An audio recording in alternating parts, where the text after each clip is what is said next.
The moment she said the words, my heart thudded against my ribs like it wanted to break free. Her parents, visiting? And she told them she had a boyfriend? Me? But I wasn't her boyfriend, not really.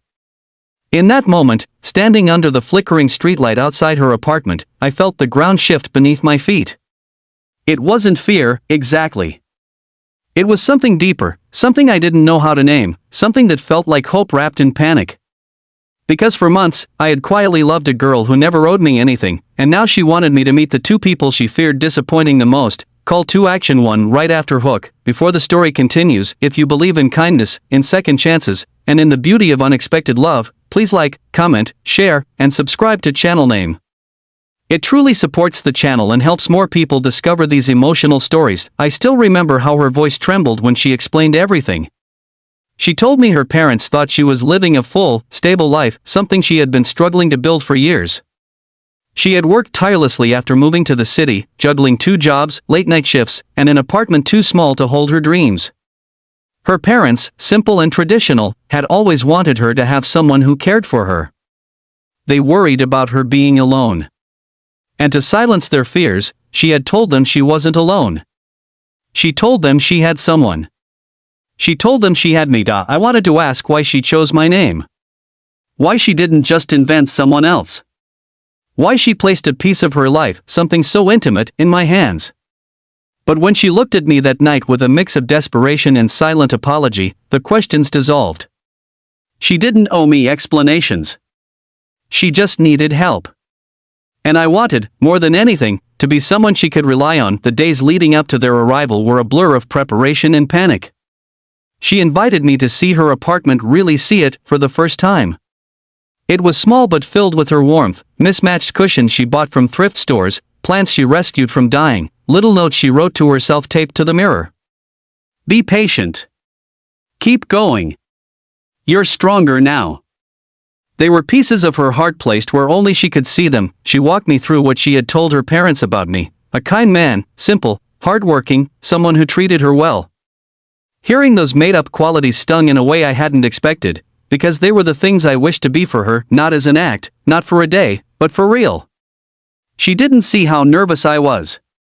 She was too busy worrying about everything that could go wrong. On the day her parents arrived, I wore the cleanest shirt I had, rehearsed the polite smile I hoped didn't look forced, and practiced calming my pounding heart.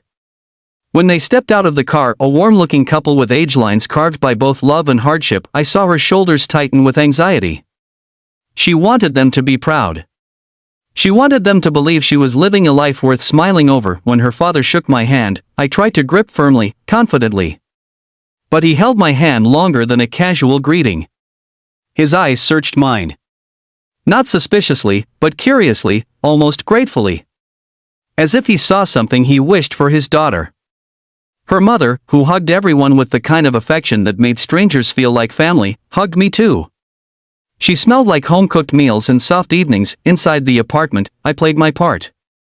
But somewhere in the middle of talking to them about work, about the city, about her, I realized I wasn't pretending. The things I said about her came from the truth I had kept quiet for months. How hardworking she was. How kind she was. How she always found a reason to smile even on the hardest days. How she made people want to be bettered. I didn't know her parents were watching me more closely than I thought. And when they exchanged small smiles behind her back, something warm settled in my chest. After dinner, her father asked to speak to me alone. I followed him to the balcony, nervous. The city lights flickered below us, and his voice was quiet when he said, "My daughter, she has struggled more than she tells us. She hides her pain to keep us from worrying." But today, she looked happy. Truly happy. And I think you have something to do with that. I didn't know what to say. My throat tightened, and my chest felt heavy. How could I tell him the truth, that we weren't actually together, that I was only here because she asked, that her happiness wasn't mine to claim? But then he placed a hand on my shoulder and said something that changed everything. "Son, if you care for her, even a little, don't let her walk through life alone." Those words haunted me long after the night ended. When her parents finally left, she broke down. Not out of sadness, but relief. She thanked me again and again, tears slipping down her cheeks as she said she couldn't have done it without me. She said her parents were finally at peace. She said she hadn't seen them this relaxed in years. And then, with a shaky breath, she whispered, "You asked earlier. Will they like me? They didn't just like you. They adored you. They said I was lucky." Her voice cracked on the last word.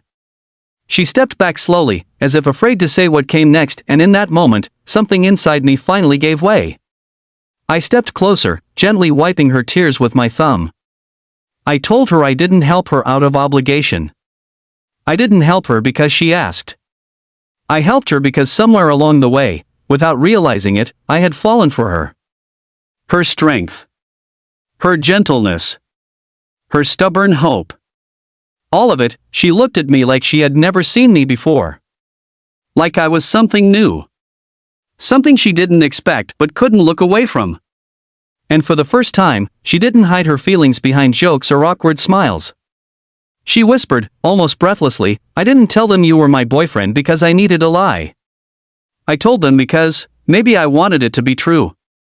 That night, without scripts, without pretend smiles, we finally stepped into something real, something fragile, beautiful, and terrifyingly honest. Days turned into weeks, and weeks into months, and somewhere along that quiet stretch of time, we didn't have to pretend anymore.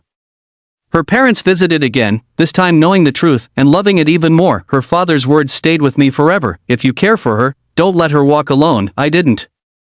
I never planned to again. Call to action 2 near ending. If this story touched your heart even a little, please like, comment, share, and subscribe.